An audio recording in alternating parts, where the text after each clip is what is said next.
I'm 32, male, a single dad with two awesome kids, my daughter Clara, 9, and my little dude Jake, 6. I've been doing this solo thing for about 3 years since my ex bailed on us. Not going to lie, it's been rough as hell sometimes, but we've got a good system now. I work my ass off at the office so I can be fully present when I'm home with them. We were doing pretty damn good. Not perfect, but solid. Then last month happened, and everything went to absolute chaos. It started with this weird pain in my side while I was making dinner. It wasn't terrible, just annoying enough that I popped some Advil and ignored it. By 3 in the morning, I was curled up on the bathroom floor, sweating bullets. The pain was like someone stabbing me repeatedly with a hot knife. I knew something was seriously wrong but kept thinking, it'll pass. It has to pass. I've got the kids in the morning. When I couldn't even stand up straight by 6 in the morning, I had to face facts. I called my neighbor to watch the kids while I ran to urgent care real quick, and I drove myself there. The doctor took one look at me and his face changed. You need emergency surgery now. Your appendix is about to rupture, if it hasn't already. They were prepping me for transport to the hospital within minutes. That's when the real panic set in, not about the surgery, but about my kids. My neighbor couldn't keep them beyond that afternoon, and my usual backup sitter was visiting family out of state. None of my friends could take them on zero notice for multiple days. I was running out of options fast, lying on a gurney with an IV in my arm and pain meds making it hard to think straight. With no options left, I called my sister Macy.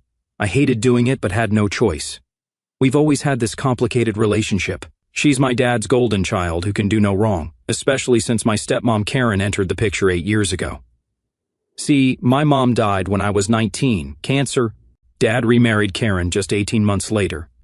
I was still in college, working 2 jobs, barely hanging on emotionally, and suddenly this stranger was redecorating my mom's house and telling me how to grieve appropriately. Karen had strong opinions about how a real man should behave, crying at mom's favorite song, Weak, missing classes for therapy, lazy excuse. Meanwhile, Macy adapted perfectly, bonded with Karen instantly over shopping and social media. Suddenly they were besties while I was the outsider who made things awkward at family gatherings. Still, Macy seemed to love my kids though. At least when it was convenient for her Instagram aesthetic. She was always asking to take them to cute places for photo ops, buying them trendy outfits that matched hers, posting about being the cool aunt. It was superficial as hell, but the kids enjoyed the attention, and I figured some fake love was better than none. Hey, I hate to ask, but I'm in a serious bind, I explained, trying to sound normal despite feeling like death. I need emergency surgery. Could you possibly watch Clara and Jake for a few days? Doc says I should be out by the weekend. She sighed like I'd asked her to donate a kidney. I had plans this weekend, Matt, important plans. I could hear her fake nails tapping against her phone screen. Macy, I literally need emergency surgery. My appendix. Fine, whatever, she cut me off. But you owe me big time, and you better have food in the house because I'm not grocery shopping. Not exactly the compassionate response you'd hope for, but when you're being wheeled into emergency surgery, you take what you can get. I made arrangements through a fog of pain. The hospital called my buddy Dave to grab the kids from my neighbors and drop them at my place, where Macy would meet them. I left a detailed note on the kitchen counter with everything she'd need. Jake's allergy meds, Clara's school project, the extra key, emergency contacts, bedtime routines, everything. The surgery itself went fine. Standard appendectomy, should have been in and out in 2 to 3 days max. But then I got this nasty post-surgical infection that jacked my fever to 104 degrees. They kept me heavily medicated and isolated. I was barely conscious for 2 days. When I finally came around enough to check my phone, I had some miss you texts from the kids that Macy had sent, but nothing concerning. I figured everything was cool. When Dave picked me up 5 days later, things got weird fast. He told me Macy wasn't at my place, just my teenage nephew Tyler babysitting. What do you mean Tyler's babysitting? I asked, trying to focus through the pain meds still in my system. Where's Macy? Dave shifted uncomfortably. Dude, I don't know. The kid answered the door, looking half asleep, and said Macy asked him to check on them while she was handling something important. My stomach dropped. How long has he been there? He said he's been coming by after school, but man, he doesn't seem like he's staying overnight. I told Dave to step on it. Every stoplight felt like an eternity. My house looked like a war zone, trash everywhere, dishes piled up, mail scattered all over. The kids were worse. Jake was burning up with fever. Clara looked like she hadn't slept in days. When she saw me, Clara burst into tears and just clung to me despite my surgical incision. Jake was curled up on the couch, wrapped in a dirty blanket, glassy-eyed and miserable. Daddy, Jake got scared and sick, Clara whispered. I tried to help him like you do when we're sick. Tyler, my 16-year-old nephew, had the decency to look ashamed. Sorry, Uncle Matt. Aunt Macy said she'd be right back, but then she called and said she had to go to Florida for some influencer thing.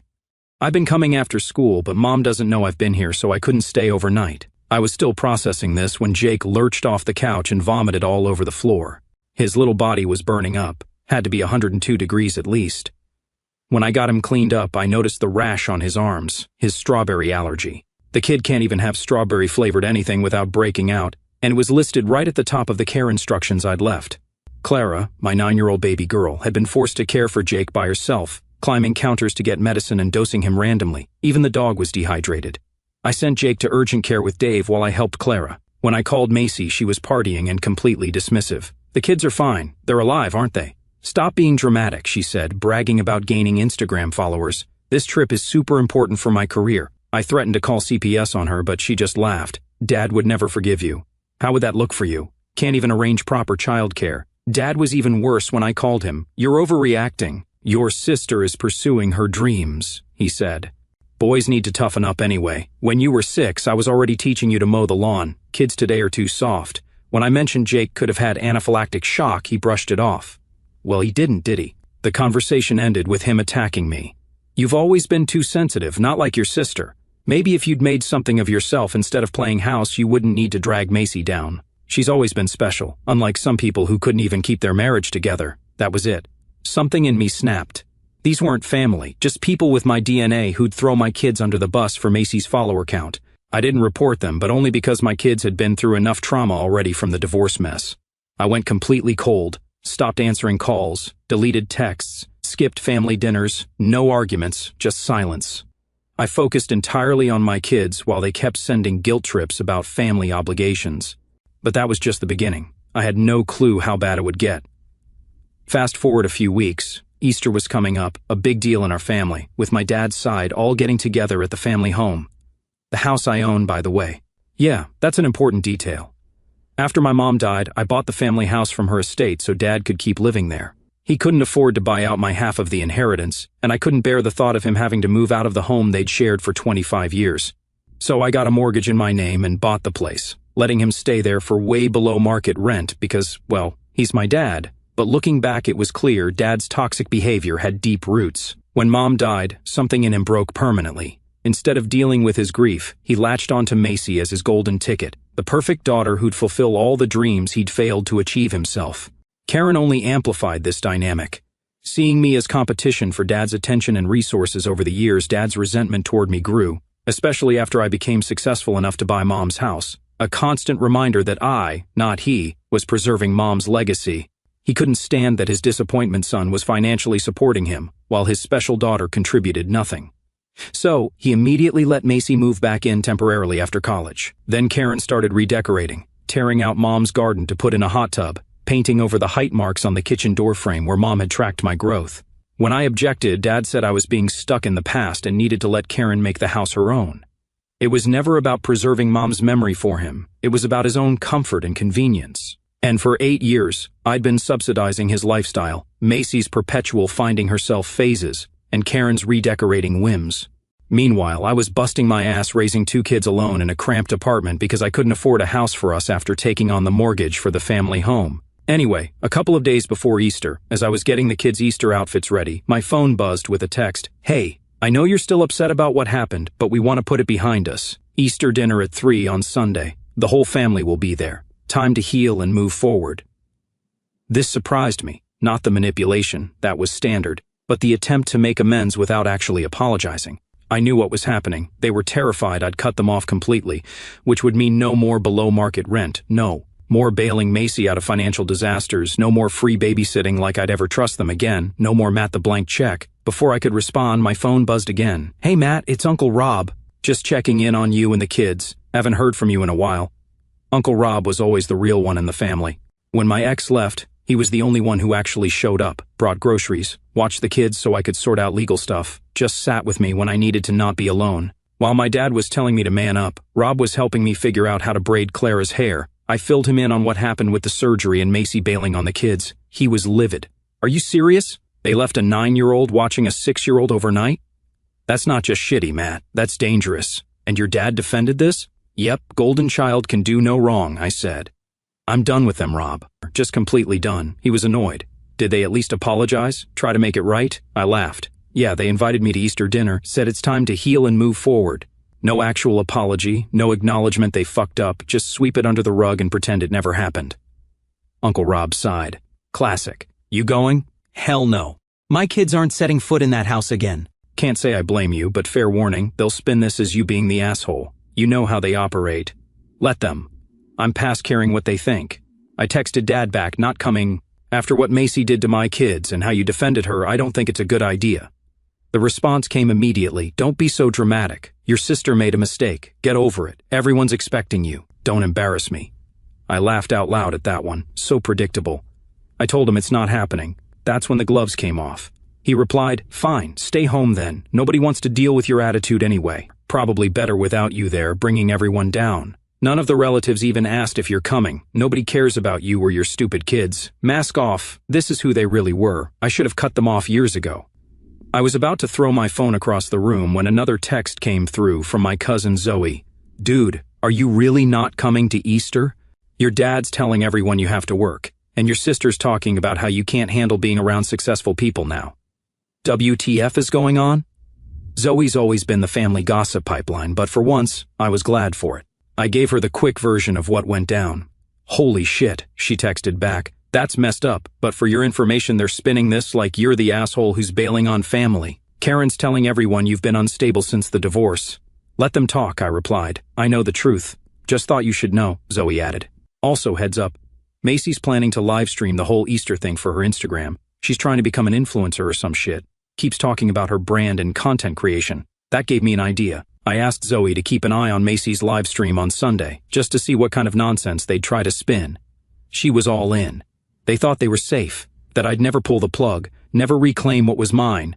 But the truth is, everything they were using to prop up their little fantasy, the house, the internet, the phones, the damn cable, all of it was me. I built the ground they were standing on, and I could pull it out from under them anytime I wanted. That night, I made plans with the kids to skip the family disaster and see a movie instead. While they were playing, I made a few moves of my own. I called Uncle Rob, asked if he was going to Easter at Dad's. He said he was.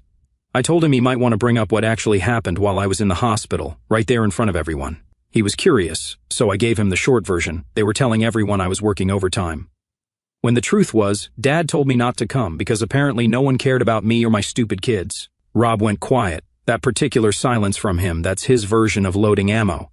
What I told him was enough to make him furious. I didn't even mention the house. I figured they'd find that out the hard way. After that, I pulled up every shared account they were mooching off. The family phone plan, still under my name. The internet and cable they couldn't survive a single evening without. Also mine, Macy's good. Student car insurance discount. Hilarious, considering she hadn't opened a textbook in a decade. Tied to my policy. All their precious streaming services. Still running on my cards because setting up their own was apparently rocket science. They wanted to pretend I didn't exist. I was about to grant them that wish. I made a note to cancel everything Monday morning after Easter, after the live stream Macy had planned. I wanted their fears to come true. I also started digging through old financial records. Found all the loans I'd given Macy that were never repaid. The emergencies that always seemed to coincide with festival ticket sales. The time. Dad's car broke down, and I paid for repairs, only to see Karen driving a new car a month later while the broken one was magically fixed, and now Macy's. I'd been their personal bank for years, and I'd kept meticulous records. A habit from when money was tight after the divorce. Over $15,000, that was the total they'd mooched off me over the last 3 years alone, not counting the subsidized rent or shared accounts. I sent all this info to my lawyer with a simple question: what are my options here? His response was immediate, more than you'd think. Let's talk Monday. I felt a weird calm settle over me. This wasn't about revenge, not really. It was about finally seeing clearly, about valuing myself and my kids enough to stop accepting scraps of affection in exchange for financial support, about recognizing that people who would leave my children alone and endangered weren't family in any way that mattered. And I knew I should have done this move sooner, but I gave them a chance, and they didn't take it. Sunday morning, Clara found me making breakfast and asked, "Aren't we going to Grandpa's for Easter?" "Not this year, kiddo. I thought we'd try something different. Movie and then the park." She looked thoughtful. "Is it because Aunt Macy was mean to us? Kids always see more than we think. Partly, and partly because I think we need a break from that side of the family for a while." "Good," she said firmly. Aunt Macy took my purple jacket and never gave it back, and she made Jake eat the strawberry candy even though you told her he's allergic. I froze. She what? She said he was faking about being allergic for attention, that he just wanted to be special. Clara's voice was matter-of-fact, like this was perfectly normal behavior.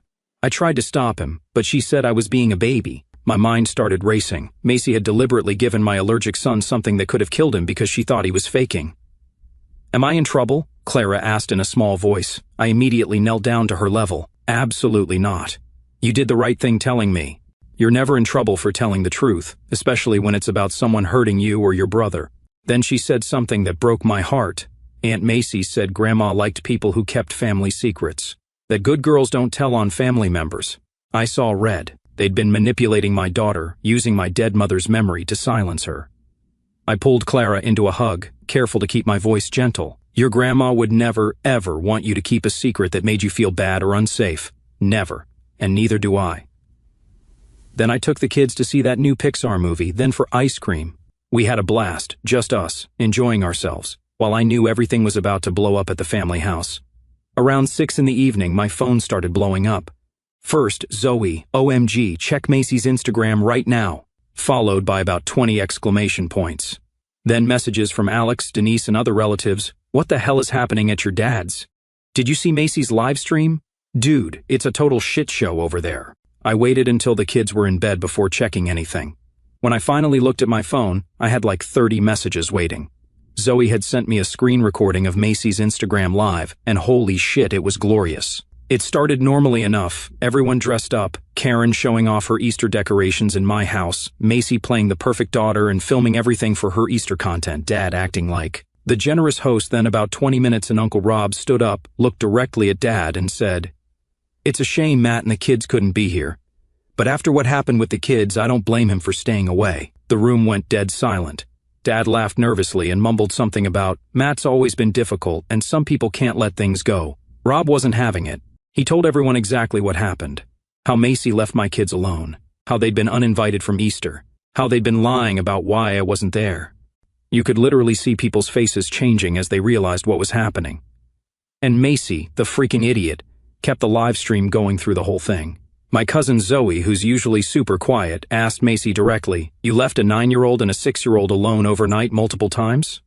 Macy started the waterworks, fake as hell. "Oh my God, why is everyone attacking me?" They were fine. Tyler was there. Matt is just being controlling because he's jealous that I'm finally doing something with my life instead of being boring. "You stole a child's jacket," Aunt Denise said flatly, "for Instagram photos." "I didn't steal it," Macy snapped. "I borrowed it. It looked better on me anyway. Clara doesn't even care about fashion." Uncle Dave, who's a pediatrician, stood up and said, "That's child endangerment, plain and simple. If a patient told me this story, I'd be legally required to report it." "Oh, please," Macy rolled her eyes. "It's not like they're babies. When I was 9, I was way more mature than Clara." From there, it was total chaos. Zoe filled me in on the rest. Some people stormed out, others took sides. Mostly older relatives who still believe that family is family no matter what stood with my dad, while the younger ones and those with kids were firmly on my side. It wasn't a clean split, about half and half, but enough people saw through the bullshit that they couldn't just sweep it under the rug anymore. Fortunately, Macy forgot to stop recording when she stormed upstairs. The live stream caught her coming back down with armfuls of Clara's clothes she'd been borrowing, and my mom's jewelry box I'd been looking for since the move. She tried to walk out with it all until Dave blocked the door. "Those aren't yours," he said. "Yes, they are," she screamed. "I deserve them. I've been stuck in this stupid house while Matt gets to have his own place and do whatever he wants." That's when Zoe dropped the bomb. "This is Matt's house. He owns it." The room went silent again. Several relatives turned to Dad and Karen. "Is that true?" Uncle Rob asked. Dad turned red. "It's complicated," he muttered. "It's not complicated," Zoe continued. "Matt bought this house from his mom's estate. You guys are living here because he lets you." Watching them fumble to explain away the truth, that sealed it. There was no fixing this. No talk, no text, no amount of guilt tripping was going to undo what they showed the whole world. By the time the live stream ended, the dinner was completely wrecked. Half the family had left early. The ones who stayed did it out of politeness, not because they were on Dad's side. And through it all, Macy's 2,000 followers watched the entire meltdown in real time. The comments were brutal. The next morning, my phone blew up again. Calls from Macy, texts from Karen, angry voicemails from Dad. I didn't answer any of them. But I did read the text from Macy, thanks for ruining my Easter content. I had a brand deal lined up that required family footage. You owe me $3,000 for lost income. I almost choked on my coffee, the effing nerve of these people. Then I made the mistake of listening to one of Dad's voicemails, and suddenly everything snapped into focus. "So, this is your revenge, huh?" he spat. "You've always resented me for staying in that house. Don't act like you bought it to help. You just wanted control. You never respected me. You never respected Karen. You've been waiting for a moment like this to rub it in my face like some little punk with a superiority complex. I built that home. You just signed some papers. You're nothing, and you'll stay nothing. And if you think you're kicking us out, you better be ready for what that means." Ah, there it was. All the years of passive aggression, all the simmering resentment finally boiling over. He didn't say thank you for subsidizing his life. Didn't ask why his grandchildren had been left sick and neglected. Nope, just pure, unfiltered bitterness that I owned the house and he didn't. And in his mind, that made me the enemy. That voicemail didn't piss me off, it clarified everything. He didn't see me as a son, he saw me as a threat, as an obstacle, and he thought I wouldn't push back. Instead of responding to them, I logged into all my accounts and canceled every single service, subscription and benefit that I'd been providing them, their phones, internet, streaming services, insurance, everything. Cut it all off without warning. Then I called my lawyer and asked him what I needed to do to legally evict them from my house. He said it would take 30 to 60 days depending on local laws, but I could start immediately. I had him drop the papers that day. When they were ready, I delivered them personally. I showed up at the house, unannounced. Dad opened the door, and the look on his face when he saw me standing there with an envelope, priceless. He thought I was there to apologize. The way his expression changed when I handed him the eviction notice almost made it all worth it. "You have 60 days, I said. Find somewhere else to live." He started ranting about how I couldn't do this, how it was his home too, how I was being cruel. Karen came running and started the waterworks when she read the notice. "Where are we supposed to go?" she wailed. "This is our home." "No," I said. "It's my house that I've let you live in for next to nothing. Find an apartment." Macy appeared behind them, phone in hand, obviously recording. "This is harassment," she shouted, shoving her phone in my face. "I'm documenting all of this. My followers will see what kind of person you really are." I looked directly into her camera and said calmly, "Your followers already saw what kind of person you are when you live-streamed yourself saying you deserve to steal from a 9-year-old girl." Her face went white. She hadn't realized the live stream caught all that. "By the way," I added, "I canceled all your phones, internet, and Macy's car insurance this morning. You've got about," I checked my watch, 2 hours of data left before it cuts off. Enjoy." I didn't argue further, just said, 60 days. Not a day more, and walked away. The next couple of weeks were non-stop drama. Texts and calls from random numbers kept coming. "We're family. You can't do this. Where are we supposed to go? Your mother would be ashamed of you. We'll pay more rent. Macy's having panic attacks because of this. I've been canceled online because of you. My followers are sending me hate because of what you did." I blocked every new number, had all their mail forwarded to a P.O. box, and told my lawyer to handle everything. Dad tried setting up a family intervention through Uncle Dave, who politely declined to participate. "Matt's not the one who needs intervention," he told Dad. "He's protecting his kids, which is exactly what a good father should do." They tried getting other family members to talk to me, but that failed spectacularly for most of them. Uncle Rob told Dad, "You made your bed, now lie in it." Some relatives took their side, saying I was being too harsh, especially to my dad, but most of the ones who mattered understood exactly why I was done with their bullshit. My dad's sister, Aunt Martha, showed up at my door one afternoon, Bible in hand. "Matthew, this has gone on long enough. Your father is devastated. You need to forgive and forget. The Bible says." "Did Dad tell you he called my kids stupid and said no one cared about them? Did he mention that part?" She hesitated. "Well, he was upset." "Yeah, I was upset too when my sister abandoned my children, and they got sick. Funny how my being upset doesn't excuse anything, but his being upset excuses everything. But he's your father, and I'm Clara and Jake's father. Which relationship do you think matters more to me?" That shut her up pretty quick. She left with some comment about how I'd regret this someday, but I was past caring. Some bridges need to be burned. Karen tried a different approach, showing up at my office unannounced, causing a scene in the lobby until security escorted her out. She sent a group email to my entire extended family, detailing all the ways I'd abandoned my father since my mother died, conveniently omitting the fact that I'd been paying his bills the entire time. Even when they finally realized I was serious, they still couldn't take responsibility. It was always someone else's fault, always some excuse, always some reason why they were the real victims. They were out in 45 days, found an apartment across town. I had the locks changed the same day they left. I walked through the trashed house they'd left behind and felt nothing but relief. This house that had been a source of so much stress was just a house again. My house. The kitchen looked like a bomb had gone off.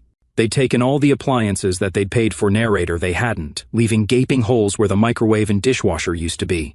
The backyard was littered with broken furniture and random trash they couldn't be bothered to take or throw away properly.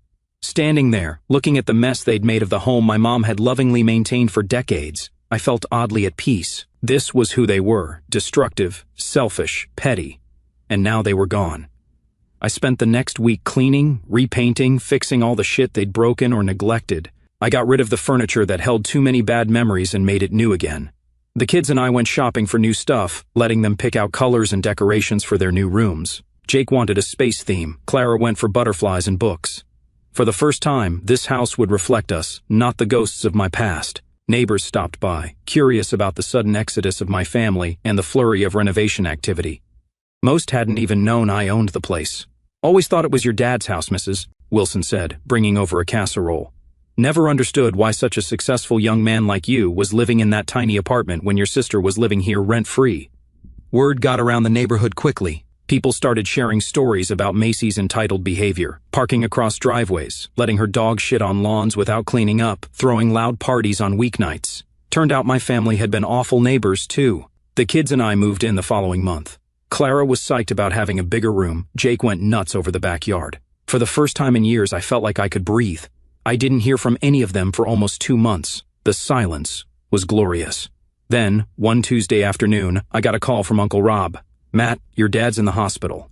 Heart attack. It's pretty serious." I didn't know what to feel. Part of me wanted to say, "Not my problem," and hang up. But another part, the part that remembered fishing trips when I was Jake's age, the dad who taught me to ride a bike before everything went to shit. That part felt something. "Is he going to make it?" I asked. "They think so, but it was close. He's asking for you." I told Rob I'd think about it, hung up, and sat there for a long time, just thinking. I didn't go that day or the next, but on the third day, after dropping the kids at school, I found myself driving to the hospital. Dad looked small in that hospital bed, tubes everywhere, skin a grayish color. For a second, I almost turned around and walked out. Then he opened his eyes and saw me. "Matt," he said, voice barely a whisper. "Didn't think you'd come." "Neither did I answered. We sat in silence for a while. Then, surprising both of us, he said, "I screwed up. With you, with the kids, with everything." I didn't respond, wasn't going to make this easy for him. "Macy was wrong," he continued. "What she did, leaving the kids, it was wrong. And I was wrong to defend her." I studied his face, looking for the manipulation, the angle, but all I saw was an old man facing his mortality. "Karen left," he said. "Took most of what we had. Couldn't handle the apartment after having the house. Macy moved in with her boyfriend. Hardly see her anymore." "Let me guess," I said. "Boyfriend's a photographer who's helping with her influencer career?" He gave a weak laugh. "Something like that. Turns out her following wasn't as valuable as she thought. Boyfriend's already talking about someone with more reach, whatever that means." I still didn't say much. "I'm not asking for anything," he said. "Not forgiveness, not money, not to come back. Just wanted to say it before I can't anymore." I nodded, stood up. "Get some rest," I said, and walked out. I didn't feel the closure I expected. Didn't feel the satisfaction or vindication. Just felt done. Like the last page of a shitty book I'd been forced to read for years had finally been turned. I didn't visit again, but did send flowers when he was released, not out of obligation, just because it felt like the right thing to do. A couple of weeks after Dad got out of the hospital, I sent him a message, just one line: "You don't owe me anything. We're good."